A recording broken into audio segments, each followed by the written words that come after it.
പ്രധാനമായൊരു പ്രശ്നം കേരളത്തിൽ ഭരണത്തിന് നേതൃത്വം കൊടുക്കുന്ന UDFൻ്റെ കമ്മിറ്റി ചേരുകയും പ്രധാനപ്പെട്ട ചില തീരുമാനങ്ങൾ എടുക്കുകയും ചെയ്തിട്ടുണ്ട്. അതിൽ പ്രധാനമായിട്ട് ഉയർന്നു വന്ന പ്രശ്നമാണ് PMശ്രീയുമായി ബന്ധപ്പെട്ടത്. ഇവിടെ രാജ്യത്താകെ BJP PMശ്രീ പദ്ധതിയിലൂടെ വിദ്യാഭ്യാസ രംഗത്ത് അവരുദ്ദേശിക്കുന്ന കായികവൽക്കരണം നടപ്പാക്കാനാണ് ഉദ്ദേശിച്ചത്. അത്തരമൊരു പദ്ധതി അംഗീകരിക്കാൻ സ്വാഭാവികമായും മതനിരപേക്ഷത ഉയർത്തിപ്പിടിക്കുന്ന എല്ലാവർക്കും കഴിയില്ല. പക്ഷേ രാജ്യത്തിൻ്റെ പ്രത്യേകത കേന്ദ്ര ഗവൺമെൻറ് നടപ്പാക്കുന്ന ഈ പുത്തൻ വിദ്യാഭ്യാസ നയം ഉൾക്കൊള്ളിച്ചുകൊണ്ടുള്ള PMശ്രീ പദ്ധതി കോൺഗ്രസ് നേതൃത്വം കൊടുക്കുന്ന സംസ്ഥാന ഗവൺമെൻറ്റുകൾ മുഴുവൻ അംഗീകരിച്ചിരുന്നു എന്നുള്ളതാണ്. കേരളത്തിൽ LDF സർക്കാർ ഈ പുത്തൻ വിദ്യാഭ്യാസ നയത്തിൻ്റെ ഭാഗമായുള്ള കായികവൽക്കരണ നടപടിയോട് യോജിച്ചിരുന്നില്ല. അതുകൊണ്ട് തന്നെ PMശ്രീ പദ്ധതി നടപ്പാക്കുന്നതിന് LDF സർക്കാർ സന്നദ്ധമായിരുന്നില്ല. ആ PMശ്രീയുടെ ഭാഗമായിട്ട് ഏതെങ്കിലും തരത്തിലുള്ള കേരളത്തിലെ വിദ്യാഭ്യാസ രംഗത്തെ മാറ്റം ഉണ്ടാക്കണമെന്നും LDF ആഗ്രഹിച്ചിരുന്നില്ല. യഥാർത്ഥത്തിൽ MOയുടെ കാര്യം നേരത്തെ തന്നെ വ്യക്തമാക്കിയതാണ്. അത് PMശ്രീ പദ്ധതി നടപ്പാക്കുന്ന ഭാഗമായിരുന്നില്ല. എന്നാൽ വിദ്യാഭ്യാസ മേഖലയിൽ ലഭിക്കേണ്ട ഇതുമായി യാതൊരു ബന്ധവുമില്ലാത്ത കാലാകാലമായി ലഭിച്ചുകൊണ്ടിരിക്കുന്ന ഫണ്ട് തടയുന്ന നില വന്നപ്പോൾ ആ രംഗത്ത് അത് റിലീസ് ചെയ്ത് കിട്ടുന്നതിന് വേണ്ടിയാണ് MOU ഒപ്പിടുന്ന നില LDF സർക്കാർ സ്വീകരിച്ചിരുന്നത്. അത് പിന്നീട് എല്ലാ തരത്തിലും വ്യക്തമായി. LDF സർക്കാരിൻ്റെ കാലത്ത് PMശ്രീ കേരളത്തിൽ നടപ്പാക്കിയിട്ടില്ല എന്നത്. UDF വന്ന ഉടനെ UDF ആ ഘട്ടത്തിൽ PMശ്രീ പദ്ധതിക്കെതിരെ അതിശക്തമായ നിലപാടാണ് സ്വീകരിച്ചിരുന്നത്. അത് BJPയും LDFും തമ്മിലുള്ള ഡീലിൻ്റെ ഭാഗമാണ് എന്ന് വരുത്താനാണ് അവർ ശ്രമിച്ചിരുന്നത്. വ്യാപകമായ പ്രചരണം അതിൻ്റെ ഭാഗമായി അഴിച്ചുവിടുകയും ചെയ്തു. കേരളം ജനവിധിയിലൂടെ UDFൻ്റെ കയ്യിലേക്ക് ഭരണം മാറുന്ന ദിവസം വരെ ഇതേ നിലപാട് തന്നെയാണ് അവർ സ്വീകരിച്ചിരുന്നത്. അത് PMശ്രീ എന്നത് ശക്തമായി എതിർക്കുന്നു. കഠിനമായിട്ട് പരാമർശങ്ങൾ നടത്തിയവരുണ്ട്. അറബിക്കടലിലേക്ക് വലിച്ചെറിയുന്നൊക്കെ പറഞ്ഞവരുണ്ട്. ഞങ്ങൾ വന്നാൽ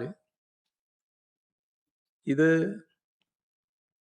LDF BJP ഡീലിൻ്റെ ഭാഗമാണ് എന്നെല്ലാം നിലപാടെടുത്തവർ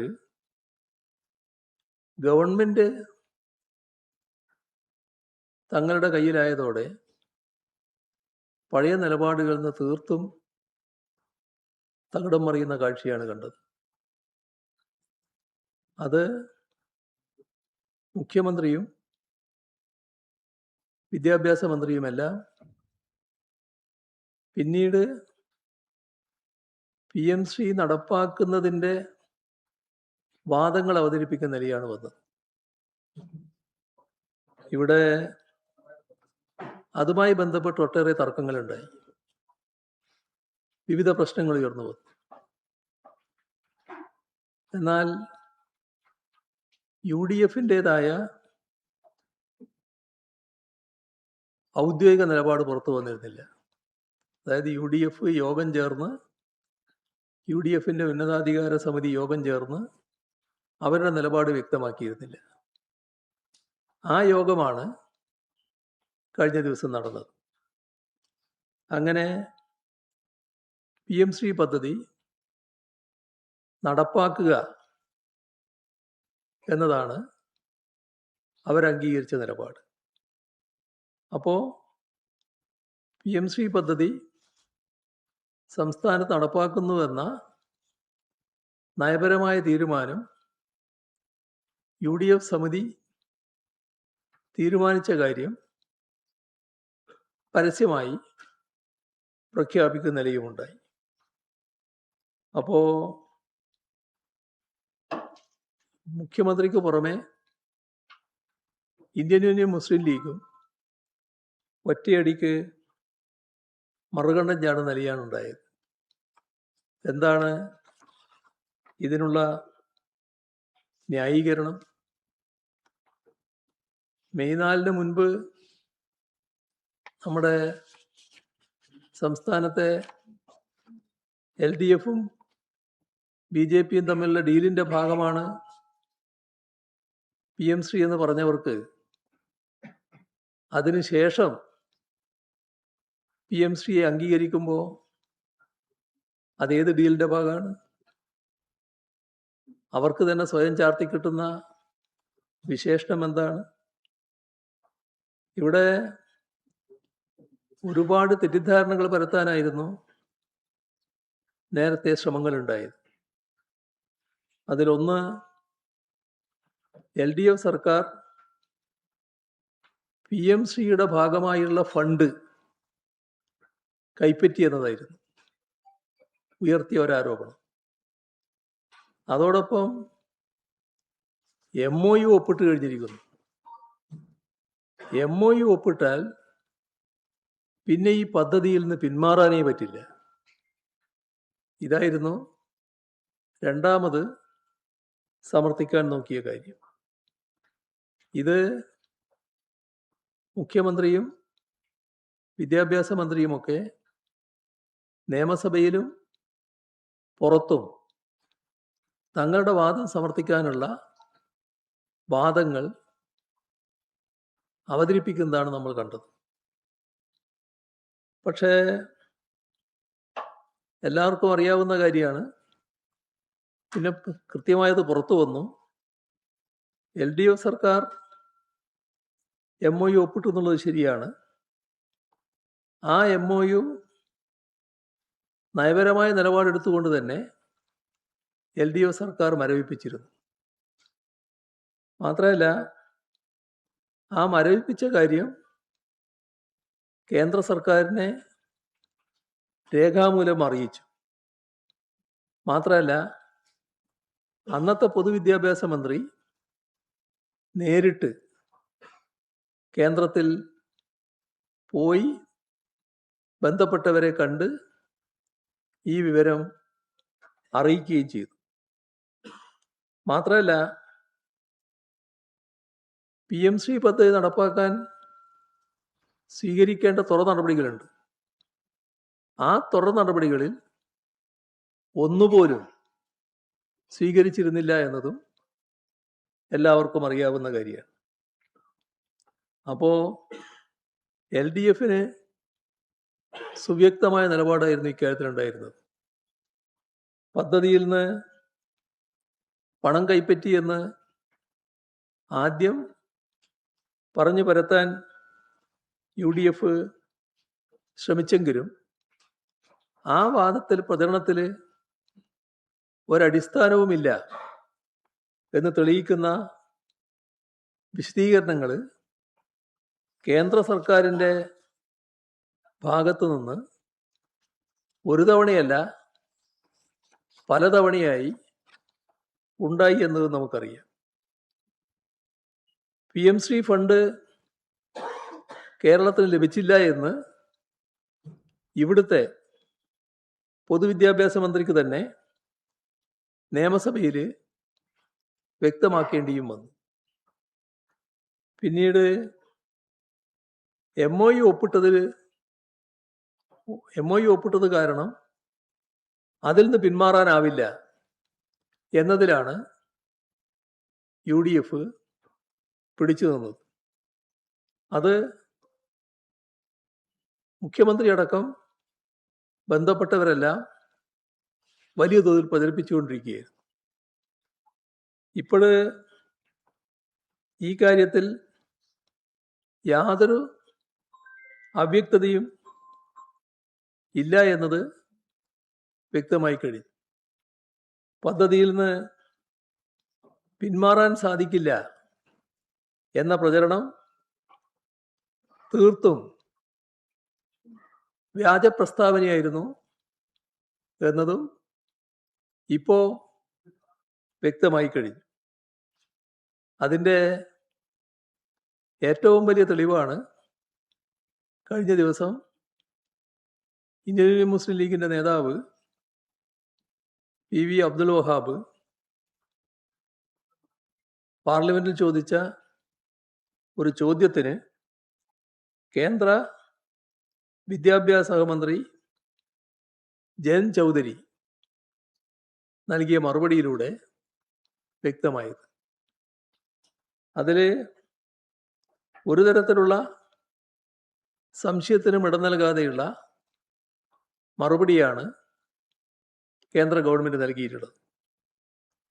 പദ്ധതിയിൽ ചേരാതിരിക്കുകയോ ഒപ്പിട്ട ധാരണാപത്രത്തിൽ നിന്ന് പിൻവാങ്ങുകയോ ചെയ്താൽ എന്താണ് പ്രത്യാഘാതം? അതായിരുന്നു ചോദ്യം. ഒപ്പിടാതിരിക്കുകയോ ഒപ്പിട്ട ധാരണാപത്രത്തിൽ നിന്ന് പിന്മാറുകയോ ചെയ്താൽ PMC പദ്ധതി പ്രകാരമുള്ള ആനുകൂല്യങ്ങൾ നഷ്ടപ്പെടും. ഇതായിരുന്നു മന്ത്രിയുടെ മറുപടി. അതായത് ആ മറുപടിയിലൂടെ വ്യക്തമാകുന്നത് നിയമപരമായി പിന്മാറാൻ ഒരു തടസ്സവും ഇല്ല എന്നതാണ്.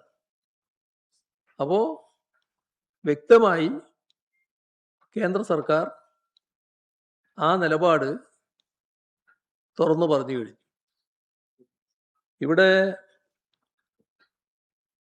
കാവ്യ അജണ്ടകൾ പാഠ്യപദ്ധതിയിൽ ഉൾപ്പെടുത്താനുള്ള പുതിയ വിദ്യാഭ്യാസ പദ്ധതി, അതിൻ്റെ ഭാഗമായാണ് PMC കൊണ്ടുവന്നത്. അതാണ് സംസ്ഥാനത്ത് നടപ്പാക്കാൻ തയ്യാറല്ല എന്ന നിലപാട് LDF സർക്കാർ നേരത്തെ മുതൽ സ്വീകരിച്ചത്. ഇവിടെ നേരത്തെ ഞാൻ പറഞ്ഞതുപോലെ SSK ഫണ്ട് തടയുന്ന സാഹചര്യം വന്നപ്പോൾ MOU ഒപ്പിട്ട് എന്നത് ശരിയാണ്. പക്ഷേ PMC ഫണ്ട് സ്വീകരിച്ചിട്ടില്ല. PMC ഫണ്ട് ലഭിക്കുന്നതിന് വേണ്ടി സ്കൂളുകളുടെ പട്ടിക തയ്യാറാക്കി നൽകിയിട്ടുമില്ല. ഏതെങ്കിലും തരത്തിലുള്ള തുടർ നടപടികൾ PMC നടപ്പാക്കുന്നതിൻ്റെ ഭാഗമായി കേരളത്തിൽ സ്വീകരിച്ചിട്ടുമില്ല. ഇപ്പോൾ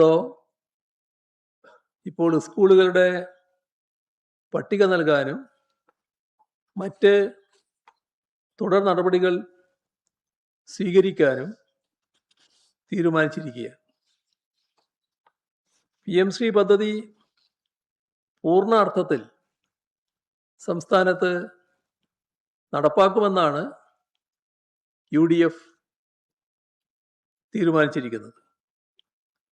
മോഡൽ സ്കൂളുകൾ സ്ഥാപിക്കാൻ നൽകുന്ന ഫണ്ട് അത് സ്വീകരിച്ചുകൊണ്ട് അതിൻ്റെ വ്യവസ്ഥകൾ പ്രകാരമുള്ള പാഠ്യപദ്ധതി ഒഴിവാക്കാൻ എങ്ങനെ കഴിയും?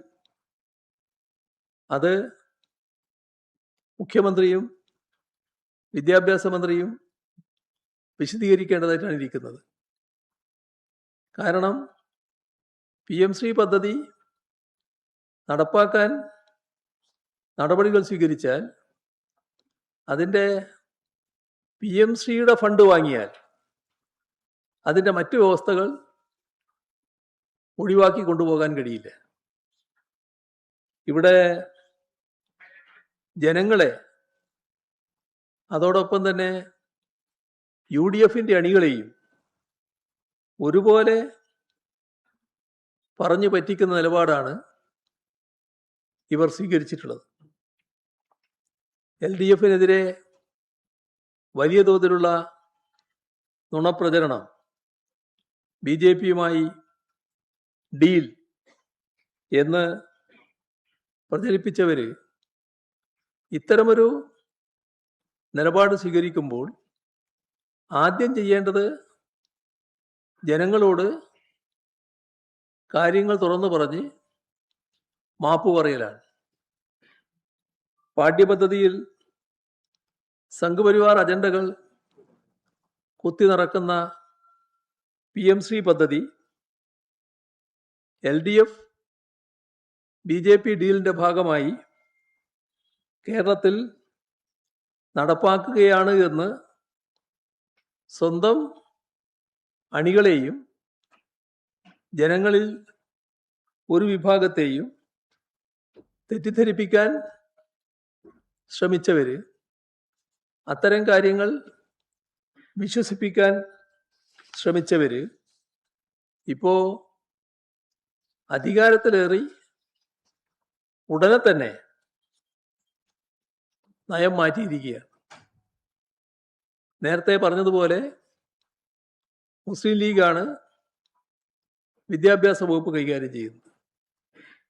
ഇവിടെ സ്വന്തം അണികളെ പിന്നിൽ നിന്ന് കുത്തുന്ന നിലപാടാണ് കോൺഗ്രസും ഇന്ത്യൻ മുസ്ലിം ലീഗും UDF ആകെയും ഇക്കാര്യത്തിൽ സ്വീകരിച്ചിരിക്കുന്നത്. നമ്മുടെ സംസ്ഥാനത്ത് ഈ പദ്ധതി നടപ്പാക്കുന്നതിന് എന്തിനാണ് വാശി കാണിക്കുന്നത്? സംഘപരിവാറിന് കീഴടങ്ങി ജനങ്ങളെ ഒറ്റുകൊടുത്തതിന് കേരളത്തിന് ലഭിക്കുന്ന ബ്ലഡ് മണിയായി PM-ശ്രീ ഫണ്ടിനെ കാണുന്നവരെ കുറ്റപ്പെടുത്താൻ കഴിയുമോ? ഇത് തീർത്തും വഞ്ചനാപരമായ നിലപാടാണ്. പക്ഷെ നാം കാണേണ്ടത് ഇത് ഒറ്റപ്പെട്ടതല്ല. തുടക്കത്തിൽ ഞാൻ പറഞ്ഞു, കോൺഗ്രസ് ഭരിക്കുന്ന മറ്റ് സംസ്ഥാനങ്ങളെല്ലാം ഇത് അംഗീകരിച്ചതാണ്. അപ്പോൾ കോൺഗ്രസിൻ്റെതായ വഴിക്ക് കോൺഗ്രസ് നീങ്ങുകയാണ്. കോൺഗ്രസ്സിന് PM-ശ്രീ പദ്ധതിയോട് വലിയ വിയോജിപ്പില്ല. അതുകൊണ്ടാണ് മറ്റ് സംസ്ഥാനങ്ങളിൽ PM-ശ്രീ പദ്ധതി നടപ്പാക്കുന്നതിൽ പങ്കാളിയായി കോൺഗ്രസ് മാറിയത്. കേരളത്തിൽ LDF ഭരിക്കുമ്പോൾ PM-ശ്രീ എതിർത്തു എന്നുള്ളത് ശരിയാണ്. പക്ഷെ അത് PM-ശ്രീയോടുള്ള എതിർപ്പായിരുന്നില്ല. PM-ശ്രീയുടെ മേലെ LDF-നെ തെറ്റിദ്ധരിപ്പിക്കാനുള്ള നീക്കങ്ങളാണ് നടത്തിയത്. ഞാൻ ആ ഭാഗം നേരത്തെ വിശദീകരിച്ചു കഴിഞ്ഞു, കൂടുതൽ ആവർത്തിക്കുന്നില്ല. LDFന് PMശ്രീയോട് യോജിപ്പുണ്ടായിരുന്നില്ല. SSK ഫണ്ട് തടഞ്ഞതിൻ്റെ ഭാഗമായി ആ ഫണ്ട് റിലീസ് ചെയ്ത് കിട്ടാൻ ഉള്ള ഒപ്പിടലാണ് നടന്നത്, MOU ഒപ്പിടലാണ് നടന്നത്. MOU ഒപ്പിട്ടപ്പോഴും ഒരു തുടർ നടപടിയും സ്വീകരിച്ചില്ല. എന്നാൽ കേരളത്തിൽ മാത്രം ആ ഘട്ടത്തിൽ കോൺഗ്രസും UDFും PMശ്രീക്കെതിരെയുള്ള ശക്തമായ നിലപാട് സ്വീകരിച്ചു. ഇവിടെ വിദ്യാഭ്യാസ രംഗത്ത് BJP സർക്കാർ നടപ്പാക്കുന്ന കാവ്യവൽക്കരണ അജണ്ട അത് ശരിയായ രീതിയിൽ എതിർക്കാനുള്ള ആർജവം രാജ്യത്ത് ഒരിടത്തും കോൺഗ്രസ് സർക്കാരുകൾ കാണിച്ചിട്ടില്ല. അതാണ് നാം കാണേണ്ട കാര്യം. അതേ മാതൃക കേരളത്തിലും ആവർത്തിക്കപ്പെടും എന്ന ആശങ്കയാണ് ഇവിടെ നേരത്തെ മുതൽക്ക് ഉയർന്നത്. PMശ്രീയോടുള്ള അവരുടെ നിലപാട് വ്യക്തമാക്കിയ ഘട്ടത്തിൽ തന്നെ ഈ ആശങ്ക പൊതുസമൂഹത്തിൽ ഉയർന്നിട്ടുണ്ട്. നമ്മുടെ പാഠ്യപദ്ധതിയുടെ കാര്യം അറിയാലോ. മഹാത്മാഗാന്ധിയുടെ വധം, മുഗൾ ചരിത്രം, ഇതൊന്നും കുട്ടികൾ പഠിക്കേണ്ടതില്ല എന്ന് തീരുമാനിക്കുകയാണ്. വർഗീയ വിഭാഗീയ ചിന്തകൾ, വലിയ തോതിൽ അന്ധവിശ്വാസങ്ങൾ പാഠ്യപദ്ധതിയിൽ വൻതോതിലാണ് കുത്തിക്കയറ്റുന്നത്. ഇതിനെ നേർക്കുനേരെ എതിർക്കാൻ കോൺഗ്രസിന് കഴിയുമോ? എവിടെയെങ്കിലും അങ്ങനെ എതിർക്കാൻ തയ്യാറായിട്ടുണ്ടോ? ഇപ്പോ